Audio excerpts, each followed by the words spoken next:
Pure అలో చూద్దాం. Pure అలో అనేది ఒక ర్యాండమ్ యాక్సెస్ ప్రోటోకాల్ యొక్క ఎగ్జాంపుల్. సరేనా? ర్యాండమ్ యాక్సెస్ ప్రోటోకాల్ ఏమవుతుందంటే ఆ లోపల ఉన్న ఆ ప్రోటోకాల్ లోపల ఉన్న ఏవైతే డివైసెస్ ఉంటాయో ఆ షేర్డ్ కమ్యూనికేషన్లో ఏదైనా any time they can send their information అనమాట, డేటా అనమాట. ఓకేనా? ఇప్పుడు a device can transmit data whenever data is available. Data ఎప్పుడు అవైలబుల్ ఉంటే అప్పుడు డేటాను పంపించుకోవచ్చు ఈ ప్యూర్ అలో వల్ల. Any device can send data at any time random access ప్రోటోకాల్లో. సో ఇప్పుడు ఇట్లా ఒక షేర్డ్ మీడియం అనేది ఉంటుందంట. ఆ షేర్డ్ మీడియంకి ఇట్లా ABCD అని డివైసెస్ అన్నీ కరెక్ట్ ఉంటాయి. సో ఇప్పుడు ఏ అనేది ఒక డేటాని ట్రాన్స్మిట్ చేయాలనుకుంటున్నాం, ఒక ఫ్రేమ్ని ట్రాన్స్మిట్ చేయాలనుకుంటున్నాం. అదే B కూడా ఒక డేటాని ట్రాన్స్మిట్ చేయాలనుకుంటుంది. ఎందుకంటే A దగ్గర డేటా ఉంది, B దగ్గర డేటా ఉంది.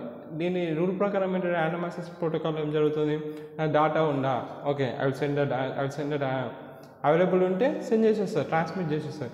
సో A దగ్గర B దగ్గర ఉంది కాబట్టి సెండ్ చేయక రెడీ కూడా సెండ్ చేస్తున్నారు. సో సెండ్ చేసినాక కొద్దిసేపు అయినాక ఏమైతే రెండు కొలిజన్ అవుతాయి.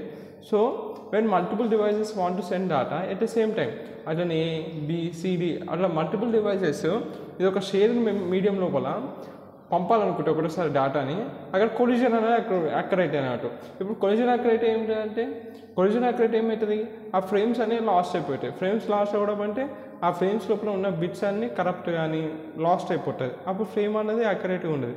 సో అలా కొలిజన్ అక్కరైట్ అనమాట. రెండు devices at the same time frame పంపాలనుకుంటే. సో ఏం చేస్తాయంటే sender will wait for the acknowledgement for random amount of the time. ఆ ర్యాండమ్ ఏం చేస్తుందంటే సెండర్ ఫ్రేమ్ పంపించేసి కొంచెం ఒక ర్యాండమ్ అమౌంట్ ఆఫ్ టైం వరకు వెయిట్ చేస్తుంది అక్నాలజ్మెంట్ రావడానికి. ఆ ర్యాండమ్ అమౌంట్ ఆఫ్ టైంని ఇంకోసారి రిపీట్ చేస్తున్నా. ఆ ర్యాండమ్ అమౌంట్ ఆఫ్ టైం ఏదైతే వెయిట్ చేస్తుందో సెండరు, ఆ ర్యాండమ్ అమౌంట్ ఆఫ్ టైంని బ్యాక్ ఆఫ్ టైం కూడా అనొచ్చు. ఓకేనా? ఒకవేళ ఇలా ర్యాండమ్ అమౌంట్ వెయిట్ చేయకుండా లేకపోతే ఒకవేళ ఫిక్స్డ్ టైం యూజ్ చేయొచ్చు కదా అనేసి అడగచ్చు మీరు. సో ఒకవేళ ఈ సెండర్ అనేటోడు ఫిక్స్డ్ టైం యూజ్ చేసి ఫ్రేమ్ పంపుతున్నాడు. సపోజ్ ఆ ఫిక్స్డ్ టైం ఒక 40 milliseconds పెట్టిండు అనుకున్నాం. 40 milliseconds పంపిండు, ఒక ఫ్రేమ్ పంపిండు. తర్వాత మళ్ళీ సేమ్ ఫ్రేమ్ని 40 milliseconds వరకు అక్నాలజ్మెంట్ అనేది రాలేదు వాడి దగ్గర, రిసీవర్ దగ్గర నుంచి. అక్నాలజ్మెంట్ రాకపోతే 40 seconds తర్వాత మళ్ళీ ఇంక సేమ్ ఫ్రేమ్ని మౌపుతాడు. అలా ప్రతి 40 seconds వాడు ఫ్రేమ్ మౌంటూ ఉంటే అక్కడ ట్రాన్స్మిట్ అయిన ఫ్రేమ్స్ అన్నీ అక్కడ కొలిజన్ క్రియేట్ అవుతుంది అనమాట. అలా ఫిక్స్డ్ అమౌంట్ ఆఫ్ టైం పెట్టుకుంటే, అందుకే fixed amount of time use చేయదు. ఏం చేస్తుంది, బ్యాక్ ఆఫ్ టైం యూజ్ చేస్తుంది. అంటే ఒక ర్యాండమ్ ఒకసారి 30 seconds, ఒక 50 seconds ప్రతి ఏదైతే ట్రాన్స్మిట్ చేసే సెండర్స్ ఉంటాయి అవన్నీ ఒక ర్యాండమ్ అమౌంట్ ఆఫ్ టైం ఒక 30 seconds యూజ్ చేసి 50 యూజ్ చేస్తుంది, ఇది ఒక 70 యూజ్ చేస్తుంది, అప్పుడు ఇది ఒక 20 యూజ్. సో అట్లప్పుడు కొలిజన్ అనేది క్రియేట్ కావడానికి కొంచెం ఛాన్సెస్ అనేది తక్కువ ఉంటుంది. ఫిక్స్డ్ పెట్టినాకో ఆ ఫ్రేమ్ అక్నాలజ్మెంట్ రాకుండా మళ్ళీ పంపుతుంది, కొలిజన్ క్రియేట్ అవుతుంది. అందుకే ఇక్కడ ర్యాండమ్ అమౌంట్ ఆఫ్ టైం పెట్టుకుంటుంది సెండ్ చేసుకోవడానికి. సో ఆ ర్యాండమ్ అమౌంట్ ఆఫ్ టైంని బ్యాక్ ఆఫ్ టైం అంటారు. అప్పుడు ఏమవుతుంది, ఇట్లా ర్యాండమ్ టైం పెట్టుకుని ఒక 40 seconds పెట్టుకొని B ఒక 60 milliseconds పెట్టుకున్నప్పుడు ప్రాస్పరిటీ ఆఫ్ కొలిజన్ అయితే కొలిజన్ అక్కడే ఛాన్సెస్ ఉన్నాయి కొంచెం తగ్గుతుంది అన్నమాట. ఇప్పుడు ప్యూర్ అలో ఒక డయాగ్రామ్ చూద్దాం. ఏమవుతుందంటే ఫస్ట్ ప్యూర్ అలో ఒక డయాగ్రామ్ ఇది. A అనేది సెండ్ చేసుకోవాలనుకుంటున్నాయి, ఒక ఫ్రేమ్ని సెండ్ చేస్తుంది, ఇక్కడ ఏం లేవు. B ఏం సెండ్ చేయడం అనుకుంటున్నాయి, ఇదంటే టైం. ఓకేనా? ఇది టైము. ఇట్లా ఇవన్నీ డిఫరెంట్ డివైజెస్ ABCD అని ఇట్లా ఈ డివైజెస్ అనమాట. On same medium, shared medium, ఒకటే మీడియం, షేర్డ్ మీడియంలో ఇవన్నీ డివైజెస్ ఉన్నాయి. ఇవన్నీ డేటాని ట్రాన్స్మిట్ చేయాలనుకుంటున్నాయి. ఓకే? సో A పంపించాలనుకోండి, B పంపించింది, B అయితే వద్దనుకోండి, C పంపించినాక కొంచెం టైం అయిపోయినాక D పంపించింది. ఇక మీరు అబ్జర్వ్ చేస్తే ending of the C is colliding with the beginning of the D frame. So ఇక్కడ కొలిజన్ క్రియేట్ అయింది. అట్లనే E కూడా పంపించింది కొద్దిసేపు అయినాక, ఇదేమైపోయింది, ending of D is colliding with the middle of the E frame. So ఇక్కడ కొలిజన్ క్రియేట్ అవుతుంది ప్యూర్ అలా అన్నమాట. సో ఇప్పుడు ఏమైపోయినాయి, CDE కొలిజన్ అనేది అక్కరైంది.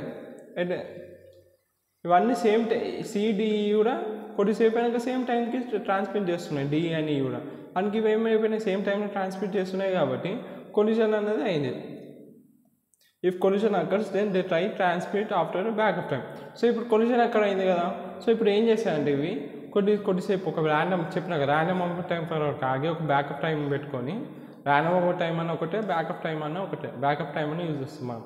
సో కొంచెం బ్యాకప్ టైం వరకు ఆగి మళ్ళీ సెండ్ చేస్తారు కొలిషన్ ఎక్కడైనా కొద్దిసేపు ఆగి ఇంకొకటి. ఇప్పుడు ఇక్కడ 30 సెకండ్స్ పెట్టుకున్నాం, ఇప్పుడు ఒక 50 సెకండ్స్ పెట్టి పంపుతుంది. అప్పుడు కొలిషన్ క్రియేట్ చేయడానికి కొంచెం చాలా తక్కువ ఉంటుంది. అందుకని కొలిషన్ క్రియేట్ అయినాక మళ్ళీ కొద్దిసేపు ఆగి పంపుతాయి అనమాట ర్యాండమ్ అమౌంట్ ఆఫ్ టైంలో. ఇప్పుడు టైం అంటే ఈ టైం ఇంటర్వెల్స్లో ఏ ప్యాకెట్స్ ట్రాన్స్ఫర్ కావాలన్నమాట. ఎందుకంటే ఇప్పుడు చూడండి, ఏ అనే ఒక డివైస్ టీ అనే టైంలో ట్రాన్స్మిట్ చేయాలనుకుంటున్నాయి, అప్పుడే దాని ముందు బి అని ట్రాన్స్మిట్ చేయాలనుకుంటే ఇక్కడ కొలిజన్ క్రియేట్ అయ్యింది. అలాగే సి అని ఒక సెండర్ కూడా అప్పుడే ట్రాన్స్మిట్ చేయాలనుకుంటే ఒక ఫ్రేమ్ని, ఇక్కడ end of the frame collision create అయింది, ఇక్కడ starting of the frame collision create అయింది. సో ఇప్పుడు ఇక్కడ కొలిజన్ క్రియేట్ కాకుండా ఏం చేయాలి, ఏదైతే ఈ టైం ఉంటుందో టీ బిఫోర్ టైం, రైట్, అలానే ఈ time T after time. So ఈ రెండు పీరియడ్లో, ఈ రెండు టీ మిడిల్లో మనకి ఏ ఫ్రేమ్ ట్రాన్స్మిట్ కాకపోతే అప్పుడు ఏమవుతుంది, కొలిజన్ క్రియేట్ అవుతుందో కాదు. సో అలా ఈ టైం వెరబుల్ టైం అంటే అదనమాట. ఏదైతే టైం ఇంటర్వెల్ ఉంటుందో అక్కడ కొలిజన్ క్రియేట్ కాకుండా ఉంటుందో దాన్ని వరబుల్ టైం అంటారు. సో ఇప్పుడు వరబుల్ టైం వచ్చేసరికి ఏమైంది, దాన్ని ఎట్లా కలెక్ట్ చేస్తారు, vulnerable time equals to T before T. ఇప్పుడు రన్ అవుతున్న ఫ్రేమ్ యొక్క బిఫోర్ టీ ఏంటిది టీ, ఇక్కడ ఇంకేముంది ఆఫ్టర్ టీ, రెండు టీలు కలిపి ఏమవుతుంది టీ ప్లస్ టీ 2T అవుతుంది. So vulnerable time equals to 2T అనమాట. ఓకేనా, ఇది వనరబుల్ టైం అంటే. ఇప్పుడు అర్థమైంది కదా వనరబుల్ టైం అంటే. అట్లనే ఎఫిషియన్సీ ఆఫ్ ప్యూరల్ కూడా క్యాలిక్యులేట్ చేస్తారు. ఎట్లా అంటే S equals to G into e⁻²G. S అంటే ఎఫిషియన్సీ అనమాట, ఎఫిషియన్సీ ఆఫ్ ప్యూరల్. G అంటే నంబర్ ఆఫ్ యూజర్స్, ఎంతమంది యూజర్స్ ఉన్నారు ఆ షేర్డ్ మెమరీ లోపల, షేర్డ్ మీడియం లోపల. 2 అంటే ఇక్కడ ఎంత ఉంది, 2 ఉంది కదా. సో అక్కడ ఆ 2 అనేది ఇలా అక్కడ 2 వచ్చింది అనమాట. ఓకేనా, ఇది ఇట్స్ ఆల్ అబౌట్ ప్యూరల్.